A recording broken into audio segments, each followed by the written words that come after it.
Welcome back to the Daughters of the Moon podcast. We're grateful that you can join us for another week. We absolutely are. And we're very excited. We have Theresa Reed with us today. I'm going to share some space with us. So I will just read her bio for you. So as a Catholic schoolgirl with her superstitious mother and grandma who felt omens like other folks feel arthritis, it's not too surprising that tarot, astrology, and other intuitive arts would become her driving fascination and her life's work.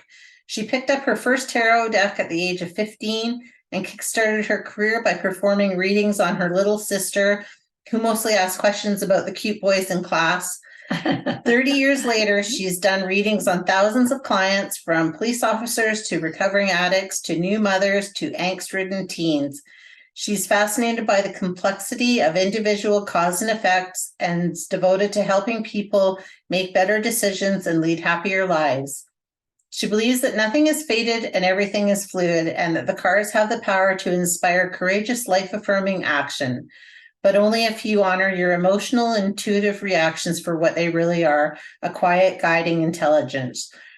Theresa's one-on-one tarot readings are designed to swiftly illuminate your current circumstances, explore possible choices and outcomes, and unfurl the idea roadmap to the future you want to create. She is frank, forthright, and practical, no astrobabble or arcane lingo, and she loves sharing her gift with new clients and experienced tarot cadets alike. She's taking a hiatus right now from reading tarot for the general public to concentrate on her writing and teaching career. She's the author of the Tarot Coloring Book, The Tarot for Troubled Times, Astrology for Real Life, Twist Your Fate, Manifest Success with Astrology and Tarot No Questions Asked, Mastering the Art of Intuitive Tarot Reading. So welcome, Theresa. We're really happy to have you on our podcast. That's for true. Thank you. Thank you so much for having me. It is an honor to be here today, and I cannot wait to talk with you. Wonderful. So can you tell us a little bit about your journey and what's brought you to where you are today? Sure. I think, the bio that you read is pretty close to, how things have panned out for me. And I would say, when I was a kid, I grew up in a household that was very religious, but they were also very superstitious. They're old farm folks, and old farm folks, they tend to be, they go with like what they feel in their veins, what they feel in their gut, all of that. And, I remember my grandmother, my mother had visions. I had another grandmother who would light candles and pray to the saints for every little thing that might be happening. So this is kind of the household I grew up in. It was there was a lot of magic, there was a lot of mystical stuff. And, we were just really connected also to the earth because there was a lot of gardening and things of that nature. So all of that stuff came really natural, but I didn't find that the religion that I was growing up with gave me any of the real answers I was looking for. So I found that I was really searching, like, okay, well, why am I here? What's my purpose? All of that. And I actually stumbled into astrology, I like to say by accident, because I came to astrology before tarot. The first time I encountered astrology was actually one of the old farmer's almanacs.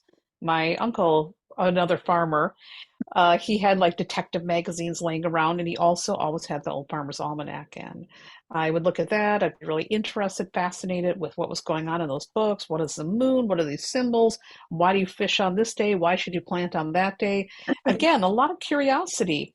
And my second introduction to astrology was a girlfriend's mother in high school read my chart. And I felt like it answered so many things. I thought, okay, well, now I'm on to something. And so I started studying astrology. And then I came into tarot by accident also on one of these outings when we were at the mall and I was at the bookstore looking for astrology books and I saw a tarot deck. And I was very curious because, of course, a lot of us have seen them in movies. And so I remember thinking, oh, okay, I'm gonna just take this thing home. And so I took it home, unwrapped that, and I became instantly fascinated. The images, the symbols, the stories they were telling. And so pretty much by the time I was 15, I've either had my face looking up at the stars or my hands on a tarot deck ever since that time. Never in a million years did I think it would become a career. That, I mean, at that stage, we're talking about, a long time ago, because I'm almost 60 now. And back then, nobody grows up to think I'm going to be a tarot reader. I'm going to write about tarot or any of that. Or, I just couldn't fathom that. And that also kind of happened by accident, because I was doing readings all the time. And I ended up doing readings when I was doing a bartending gig, and that ended up becoming a very popular day when I was working. And then folks would come in and say, I'll pay you to get more of a reading. And so basically, it kind of morphed from there. So a lot of this stuff I like to think is accidental, but maybe if we keep an open mind, there was something there that was drawing me, and I was just one of those people that happened to follow the breadcrumbs of my intuition until it led me to where I am today. Yeah, That's good story. Yeah, that's very cool. And I think that is funny how you get drawn to things throughout your life, and then they, end up becoming part of your life. Because I remember as a kid, I was always at the library. I loved the library, and I was always reading books about witches and spells and magic and tarot and things like that. So it was really interesting. Also, my mother always did readings and palmistry, and there was always that in the house, and it was like, here's some tea leaves, see what you see, and taught me from a very young age. But you're right, there is those little breadcrumbs if we listen to them. Yeah. And yes, and you and I would have been best friends, because all my childhood was in the library. I didn't want to play with other kids. I was in the library also reading books about all kinds of magical things and legends and fables and all of that. So we would have been in there together hanging out nonstop. exactly. Yeah. And I mean, and I still love the library, because what a great place that we can go get all this knowledge if you can't afford the books and you can't afford the different things, right? I think that's one thing that we've had such a positive thing, even with the computer and things like that. So much information is available to us out there. And Yeah, and lucky you grew up with a mother who did divination. How amazing is that? It was fun. Yeah, it was great. And I have to say, my girlfriends also loved it, because they'd be like, Mom. Yeah, I would have been over at your house every weekend, believe me. I would have been like, let me come over after the library. Exactly. They thought it was fun. They thought it was a lot of fun. It was great to have them all there too. Plus I knew where she was too. So, Yeah, and I think too, when I had that opportunity, because I feel like the more that you have that opportunity to delve into some of those things, and you're not being told, no, that's bad, that's not the way you should be doing it, don't look at those things, the more open you can become, and the more things you can find to find out what your true path is. Yeah. I agree. And I think it's really important too for parents, when your children show an interest in something, provided, of course, it's not something really frightening, that we have to really open our minds and let them follow their breadcrumbs. My son, I remember when he was an infant, he had this amazing sense of rhythm. And I just looked at him. His father was a musician. I thought, this kid's going to be a drummer. And so I was not surprised when he grew up and started really getting interested in drumming. And we just encouraged him. And he went on to get his master's in music. He's got a minor in jazz studies. He's a percussionist. He plays all over the country, and it's amazing. And my daughter also really showed an interest in books and writing. And so we just said, let's get out of the way. Let's just encourage it. And so she is also working as a writer and editor. Oh, that's awesome. Might as well. Amazing. Good for her. That is very amazing. That's cool, actually. Good stuff. So I have a question for you. You said, I read or heard on one of your Instagrams, or because I follow you, you said you believe nothing is fate and everything is fluid. Can you elaborate on that a little bit? Absolutely. Although I believe that sometimes things happen that we cannot explain, so there is an element of fate I'm very open-minded to. But when it comes to divination, you can't just say, this is what's going to happen, this is it, that's the absolute end-all, be-all, guarantee, blah, blah, blah. You can't do that, because people can make decisions and we can alter our fate. And I really firmly believe that. In fact, I wrote a book, Twist Your Fate, all about that. And one of the reasons why I wanted to write that book is because oftentimes people have a misconception that if they come to a tarot reader or an astrologer and they're told, you're going to meet a tall, dark stranger, that they don't have to do any work, They could just sit home in their pajamas. It's just going to show up magically. It's meant to be. And then they're disappointed when they find out it doesn't happen that way, that you still have to take action. And by taking action, it isn't just perceiving that life is happening to you. It is about making the life happen to what you want it to be. Now, I also think when we do readings, we have to be very careful that we don't get into this thing of thinking that we know it all either. Because again, people can make different decisions. I often say the cards are always right, but we could be wrong in our interpretation. And again, we can always change our destiny. And one of my favorite stories, and I share this one all the time, is many years ago, I was dating somebody and this person wasn't being honest. There was someone else involved. And I'm like, you're not being straight up with me. I'm going to go and get a tarot reading. And so I got a tarot reading, and the reader sat down and said, well, the only card I remember is the Three of Wands. And she says, everything's going to work out for you. He's going to choose you. It's all going to work out. And she's going to be on the outside looking in. And I was remembering my face just kind of sitting like, and so I went home and I dumped him immediately. I completely changed everything. I said, I'm not going to wait around for some dude. That's not how I operate. And so I broke up. It was done. And then many years later, we reconnected as friends.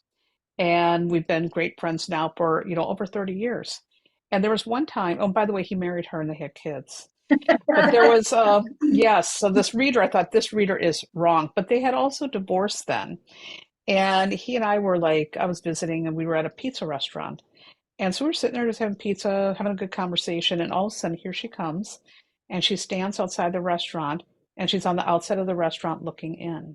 Oh, wow. And I just sat there and I thought, the Wow. reading was technically correct, but I made changes along the way because I'm like, I'm not going to do this.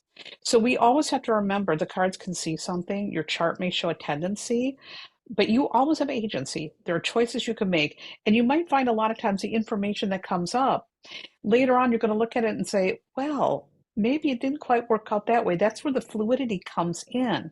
So there's nothing that's really quote unquote fated that your free will doesn't have a say in. Yeah. Yeah. We would believe that for sure. Totally. I say that to people when I do a reading. I say to them, if I'm telling you something and you're totally going, no, no, no, what is being said, then when you walk out of here today, it will be no, because that's what you want it to be.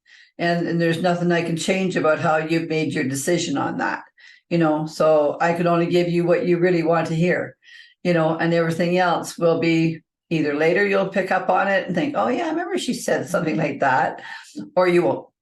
It's just that simple about a reading, but it doesn't necessarily mean it's a bad reader, or like, right. Yeah. And I've always thought and said to people when I read for them, this is like a roadmap. It's like, here's your big map.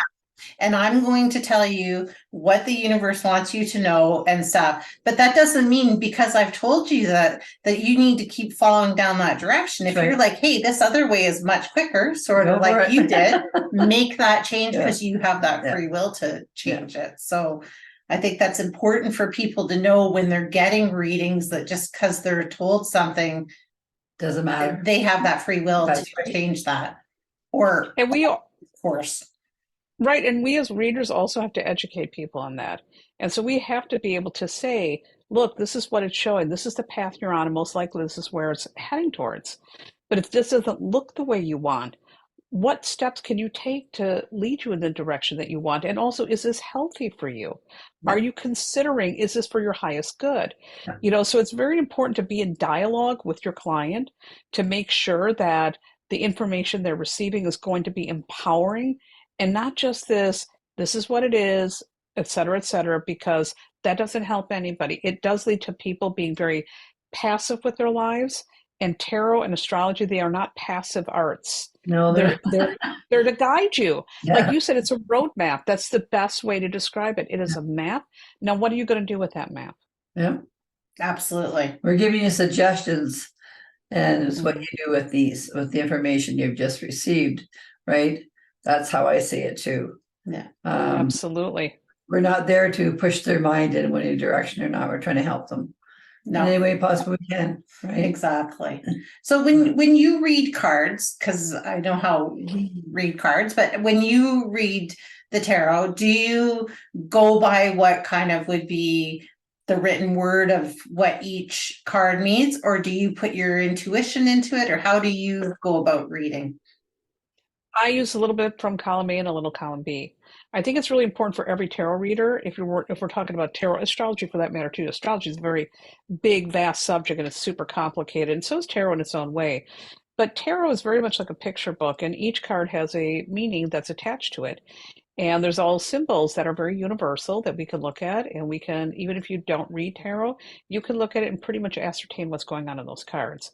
And knowing some of the foundational information, I think, is important. I think you need to know, okay, what does a five mean in tarot? And what is the role of the Hierophant? And how might that show up? What if that Hierophant represents you? You should have all of those basic things down. But we don't want to get hung up on those because our intuition may have a very different interpretation based on something we're picking up on, the way the cards are going together, or the person that's sitting across from us. And one of the things I like to say is it's kind of like building a house. You need the foundation. You need a strong foundation. That should come in your tarot knowledge. You should know the history. You should know what those cards mean, the numbers mean, all of that. And once you have that solid foundation, then your intuition comes along like an interior designer and it makes it beautiful. It puts it all together in the best way possible. That's how we want to treat that. And sometimes I come across these, I think they're well meaning teachers who will say, oh, just throw away the book. You don't need that. Just go with whatever your gut says. I don't think that's wise. I think you do need that foundation. And one of the things that we want with the foundation also is it works like a springboard. Like when you understand what those cards mean, at least the very basics, now your intuition can get to work because there's many different meanings for those cards and you'll find your own meanings with your intuition. But it still creates, again, that foundational knowledge, that springboard, so your intuition can do its job better and more effectively. I've had readings from people that just wing it, and those have never been really grounded readings.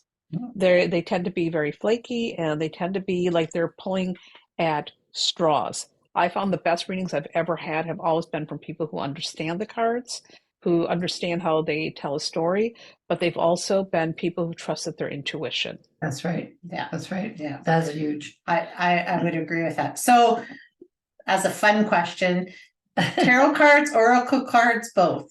And I think I know your answer because I think I heard you say this on an Instagram live. I prefer tarot. I think oracle cards are lovely. They can give guidance, but there's nothing like tarot for getting down and dirty and getting the information that you need. I really, really love it. And it's really funny because this is here's how I kind of operate my own life. I use astrology every single day of my life. And I want to know where the moon is. I want to know if we're in a Mercury retrograde. So I use that as my roadmap so that I can make good decisions and move with the energy. However, tarot is always the best tool for cutting through the noise. So astrology, like if I again had to use an analogy, our natal chart is our roadmap. The current transits in the sky is the traffic. And so we can move with the traffic or against it. That's why we want to learn what's happening all the time around us. But tarot will find your detours. Tarot is always that thing that's going to say, okay, yeah, all this is going on, but here's what you need to do. So tarot is what I use to cut through the noise, to find my detours, to find my way around the most difficult situations. It's always tarot. Yeah. And oracle cards, again, they're nice for guidance. I love oracle cards. I got a ton of them. Yeah. But I mean, that's if I want to like read something. Oh, I need a little spiritual thought for the day. I want to feel spiritual. Not if I want to be strategic. Oracle cards are not for strategy. Those are like, okay, here's guidance. Give yourself a hug today. Yada yada yada. Whereas tarot is going to be like, oh, you got the Five of Swords. You're dealing with enemies. You need to get the heck out of there. That's useful info. Yeah, absolutely. Yeah. And so with astrology, how would you suggest somebody started if that's what they wanted to bring into their lives to kind of know how their day is going? What would you suggest is like some of the basic things that they need to know to start on that journey? Well, first of all, with astrology, you should start with your natal chart. Your natal chart is your birth chart, and that is a map, and that's based on, where the planets were at the time you were born. So it's like a snapshot. And so begin by understanding yourself. I think that's really, really important. When you understand yourself and how your makeup is and what your tendencies are and your strengths and your weaknesses, then, ultimately it doesn't matter what's happening in the cosmos or in your life. You understand you, we solved a big part of the problem. And when I look at astrology, it's interesting.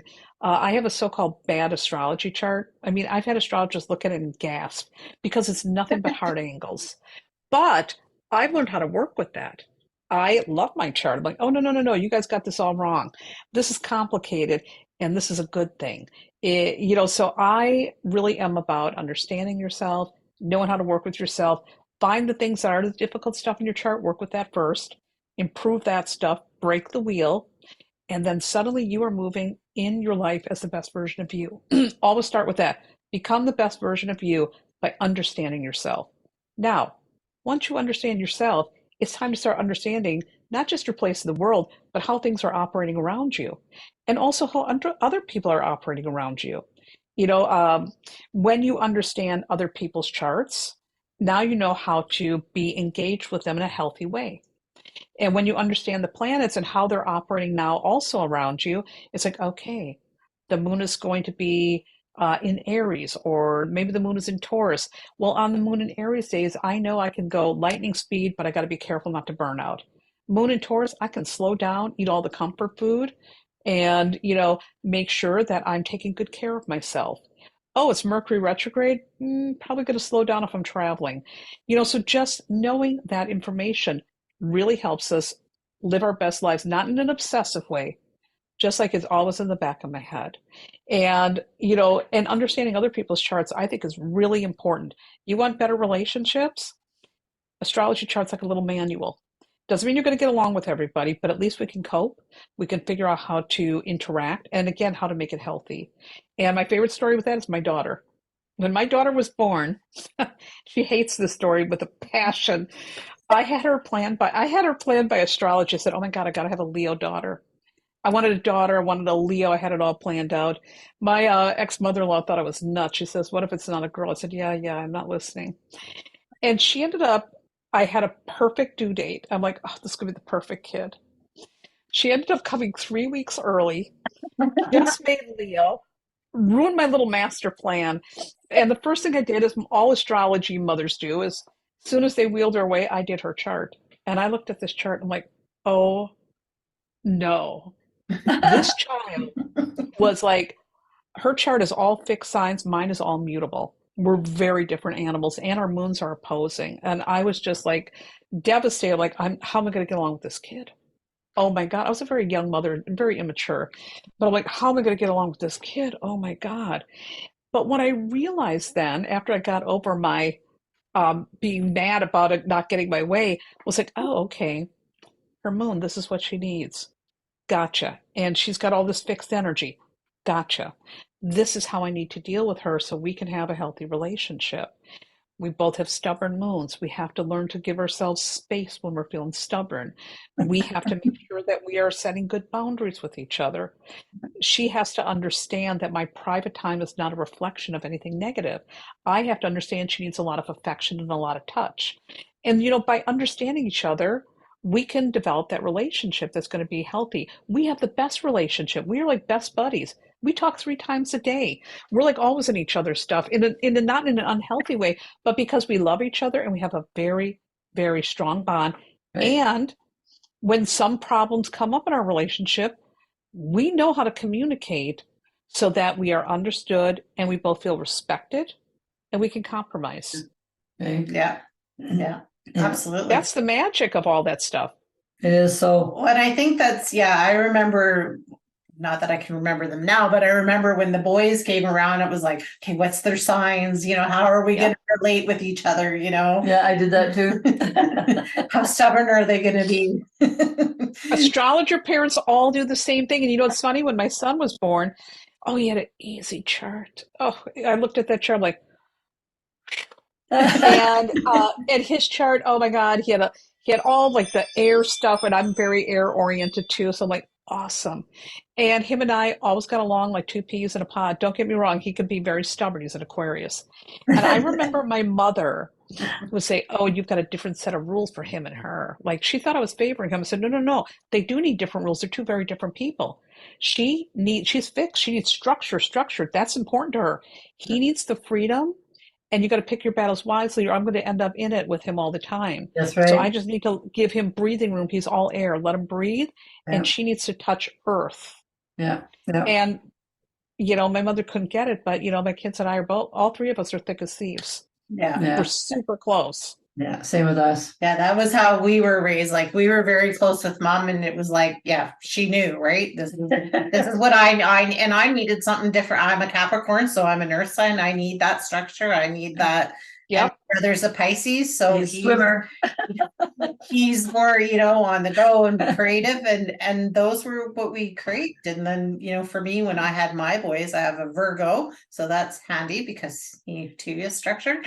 And then I have a Sagittarius. So Oh, yeah, Sagittarius needs to roam. Oh my God. They're delightful children, but if you pin them down too much, you are going to be in for a ride. Yep. They're going to be Yeah, right back. and now in my, as I call it, my second life, I am now, my husband and my granddaughter who we're raising are both Aquarius.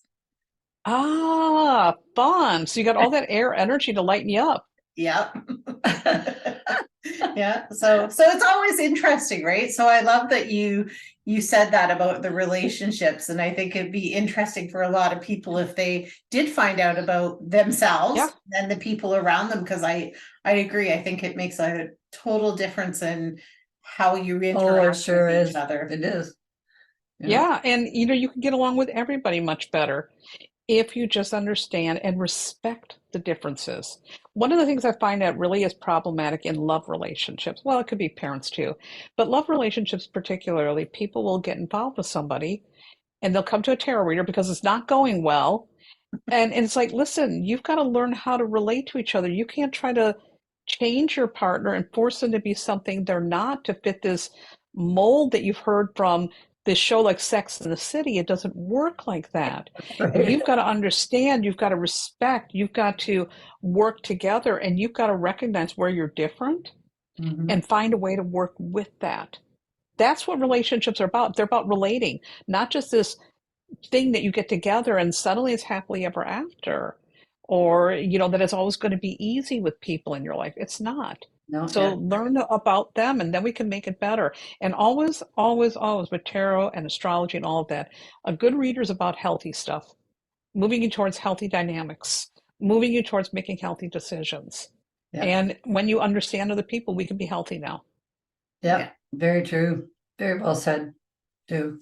Yeah. Yeah. Yeah, I think so too, Mhm. because it is about getting healthier and making better decisions for ourselves to leave the best. I think to really, all we really want at our soul's purpose is to live our best authentic life that we can. And so I think by, moving people when we are readers or energy workers in any way towards that light, because we need that. There's just too much darkness otherwise Yeah. in a lot of times. And people do tend to come to readers when they are in a not good situation or confused or need a little bit of, it's Guidance. like, can I have that lantern just to show me the way a little bit to where I Yeah. need to go? Yeah, good way. Yeah. That's a really great way of saying that because I think also a lot of people have misconceptions that people only come to us for entertainment or they come to hear about, again, the tall dark stranger. Those are stereotypes. And while a lot of people come to talk about love or work or money, a lot of people come to readers for dark, heavy stuff. When they are feeling lost, when they are feeling beaten down, when they feel confused, when they feel like they're in a very hard situation, that shows up at the tarot table. I just wrote a book called The Cards You're Dealt, How to Deal When Life Gets Real. And the reason why I wrote that book is because I thought, okay, we need a guidebook on what to use tarot for when you're dealing with grief, loss, illness, caregiving, those really heavy things, because they come to the tarot table all the time. Yeah. And I know that when I've gone through hard stuff, what did I do? I reached for the tarot deck. Get me through this. Yep. And I think that, and the book also tells professional readers, how to deliver sensitive but helpful readings in those situations. We need more conversations about those types of readings, because all the time you hear people talking about these love readings. In the movies, it's always like the reader is, predicting James Bond is going to die or find love. And it's like, wait a minute, wait a minute, wait a minute. Tarot can be therapeutic. It's not a replacement for therapy, but it can be therapeutic. Yeah. Tarot can help you get in touch with all those crappy feelings you're feeling sometimes. I just find tarot to be so incredibly helpful when life is dark. So like you said, it's like that lantern. Totally. Yeah. Yeah. Yeah. So do you feel there's areas where as a reader, you shouldn't tell people things about death, sickness? Is there anything that you think, in your opinion, is off limits of what you shouldn't say? I think asking about your ex's sex life is none of your business. I'm going to say that really bluntly, because I cannot tell you how many times people want to go spy on their ex. First of all, I'm of the opinion when it's an ex, it's an ex. Leave it alone. Be done with it. Stop obsessing over that. Those are very aggravating readings for me. People who when I used to read for the public, who would be focused also on getting an ex back. That's a waste of your energy. Focus on the present, move forward. Asking about your date of death. First of all, no one's going to be able to predict that accurately. Second of all, what a morbid question. Don't do that. Don't put a reader in that position. And a lot of people do that because they think they're funny. Yes. And I don't like that. Also, if you're expecting your reader to take the place of a therapist, a lawyer, or a doctor, No. Tarot cannot diagnose and prescribe. We cannot take that role. So these are things we need to leave alone. And so readers have to set a lot of boundaries with people. And what I found, sometimes they're not going to listen to the boundaries. So you just have to steer the questions in different ways. I don't like questions about, that are prying into stuff that's none of your business. I really don't dig that. So there are a lot of things I think you got to be careful about when you're reading for the public, but the public also needs to know these are not appropriate things. But my number one misappropriate thing that I don't like, or inappropriate, I mean, is when people want to spy on their ex. I don't like that. Leave it alone. None of your business. Yeah. Yeah. I like that. And then we feel the same way as far as the things that are our boundaries too. And you're right, you do need to put up those clear boundaries when you're doing readings, because people try to step over them, and you have to be strong enough to be able to say, like I often will tell people before I read, I'm not a doctor, not God. Yep. Right. So there's things I can't tell you because that's not my job. Right. My job is to, read the cards and use my intuition and get what I'm getting for you. And that's my job. That's Those right. other things, well, there's people out there for that. Yeah. I also think people have a misconception that we can see all and be all at all places and all time. And I'm like, I'm not Santa Claus. That's right. I do not see all. We can't. That's impossible. Sometimes we're going to misread things. Sometimes the client has a big wall up. They don't want you to see into anything. Oh, true. And also sometimes we have people who play games. Yes. They come to the tarot table, they play games. Well, how are you going to get a straight up reading then? Yeah. If you do that, Yeah. you won't. Yeah. I remember one time I read for someone, and I started reading, and I could only just see this like brick wall, which made me think of that. And it was like this brick wall. And I said to them, you know what, honestly, thank you, but I'm not going to be able to read for you because you have this big brick wall, and I'm just guessing at this point, really, because you're not even letting that energy flow between us. Yeah. And then all of a sudden it was like, whoo. Yeah. Okay, Yeah. thank you. Yeah, okay, I can go ahead, right? Yeah. So Yeah. I oftentimes too, when I do a reading, is I'll say to them when they sit down, and I say to them, can you just take a deep breath? Mm-hmm. Yes. They go, oh, really? I said, well, yeah, because you're making me hold my breath. So you need to take a deep breath so I can breathe better. Yes. And it's like, what about you? But it is, because the energy is not flowing, right? if they're not breathing properly and relaxing, we're going, okay, when are you going to give it to us? Okay, you're going to talk to me, or what are you going to do? You're going to stand up there, or are you going to be here? Right. And that's how you do a good reading. By that. Yes. Well, tarot is a two-way street, is what you're illustrating. You're Yes. illustrating that beautifully, Barb. I mean, that is what it is. Thank you. It is. It is, Yeah. because they need to know that too. You know, like, but I have to say, please take a deep breath. Then sometimes I've even said, can you take 3 of them? Yes. You know? Yes. Like, woo, you got me as tight as can be here sitting across from you, right? So yeah. Yeah, one of my other favorite is you tell somebody that doesn't know you very well, like I've got into work and I've said to somebody, oh, you know, I'm a reader, and they're like, Oh, like, I mean, they do. honestly, I have better things than to walk around and read everybody. Like, yeah. imagine all day long, like, no, I have some boundaries, so Yeah, now we're supposed to too. you need to, you need to give me that. Okay, I want you to tap into that, right? Before I'm gonna I mean, not that things don't pop up, they creep in sometimes when they're not allowed, but as a general. Right. Generally, you try to Well, keep your privacy, then their privacy, right? yes, Exactly. absolutely. It's about asking for consent, is what you're illustrating. And I think that's really important. And here's one of the things I think people also have a misconception. It's because of these shows, like you'll see a psychic walk up to someone and just start blabbing about what they see. That's really invasive. Oh yeah. Professional readers don't do that. We're like, oh no, we're not interpreting. Like you said, we can have little things pop up, but the only time I'm ever going to have my guard completely down is if it's Jason Momoa. Now I'm going to be very interested in what I'm picking up on from him. But other than that, that stuff is closed down. We don't walk around like little antennas. No. We have to keep it closed down because we have to respect other people's energetic boundaries. Yeah. And also, if you are constantly open like that, you're going to go mad. Really? Yes. Yes, you would. Absolutely. Absolutely, you would, because you wouldn't even trust your own feelings at one point, right? Yep. Because your empath stuff comes through, and yeah, you wouldn't even know how to be your own self. I know I had to learn how to do that in my first years of working with this, was how to protect myself, because I would go into some place and would be like, whoa, impounded by all these emotions and feelings, and it's like, whoa, that's way too much stuff. Yes. Yes.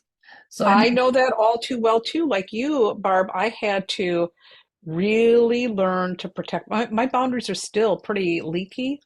And one of the things I say about energy workers and tarot readers and astrologers and psychics, we all have terrible boundaries. It makes us very good at our work, but it also gets us in a lot of trouble. yes. So putting up those energetic boundaries is like we have to practice that every single day. It's my life lesson. Because even it's the words, how they come out of your mouth, that are also boundaries. And and it's like you're saying to somebody, like, if I were, no, a suggestion would be. Yes. So you pick up on that wording, like as it's about to come out, and you go, ooh, that just about came out wrong. That's not what it was supposed to be. Yes. So I'm curious, Kim, now you're a Capricorn. Do you feel your boundaries, that's not a problem for you? Or do you still also, because Capricorn's also this reputation as being, we're structure, boundary. Do you feel it applies to you? I feel like I do have boundaries, but I do find that I don't always have them up.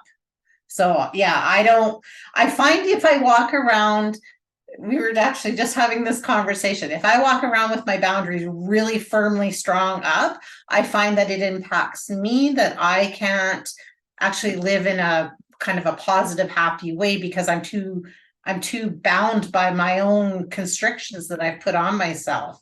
And so because of that, I have to bring those boundaries down a little bit, where my instinct is actually to put them up a lot of times. Yeah. Do you get rigid then? Yes. Yeah. And Barb, what sign are you? I didn't catch it. I'm a Virgo. Okay, Virgo. I live with a Virgo. I know all about Virgos.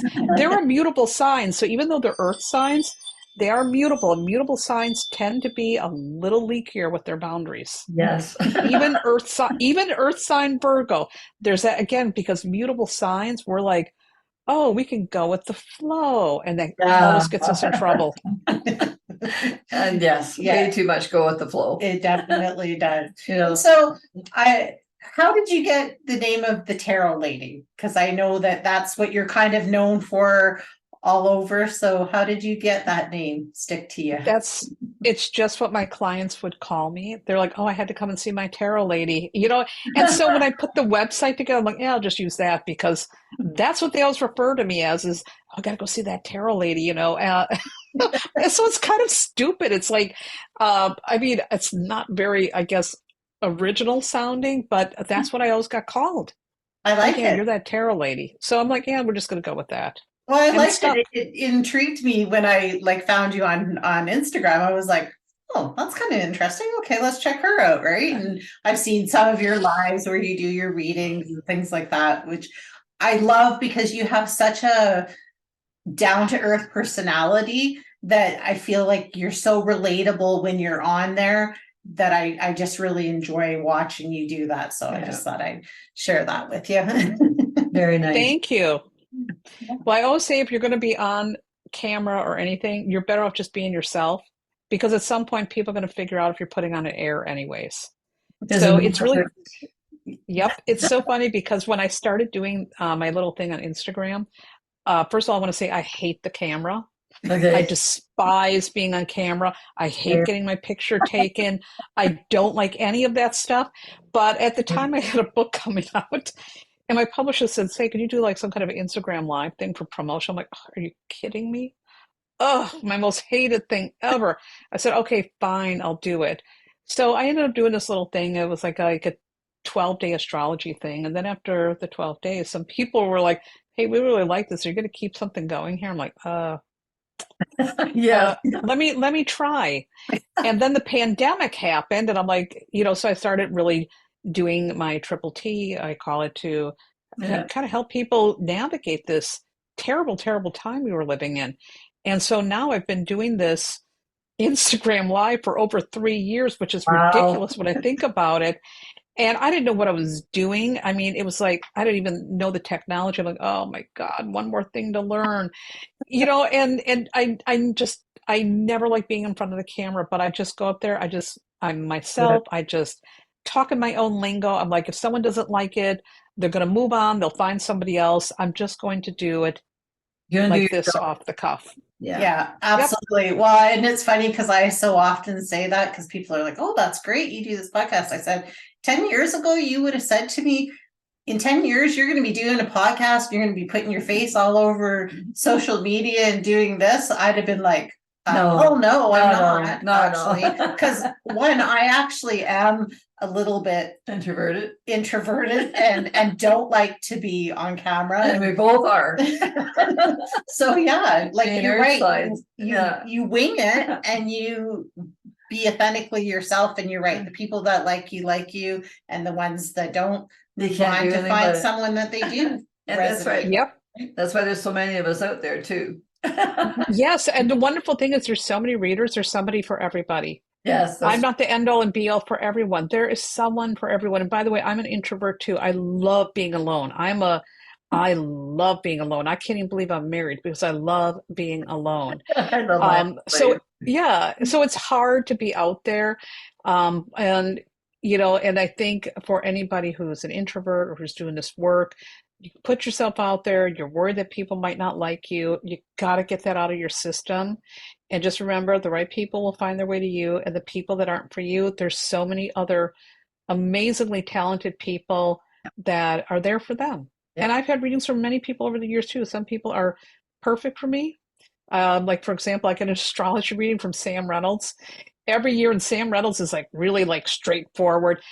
He's got a pretty blunt approach, which I appreciate. Yeah. And so Sam and I have been working together now. I've had a reading for Sam like every year for like the last, I think, 5 years. Nice. And he works great for me. But some people don't want a blunt approach. They're going to want something softer. They may want to talk about angels, or maybe they want somebody who sees their aura. That's not interesting to me. I want someone who's like Sam. And Yeah. that's the beauty of the internet now. You can find so many different readers and you can watch their shows. You can listen like we're listening to your podcast. People can listen and they can say, oh my gosh, I really love the way Kim is presenting things, or Barb really said something that spoke to my soul. Now maybe these are the people I can go to.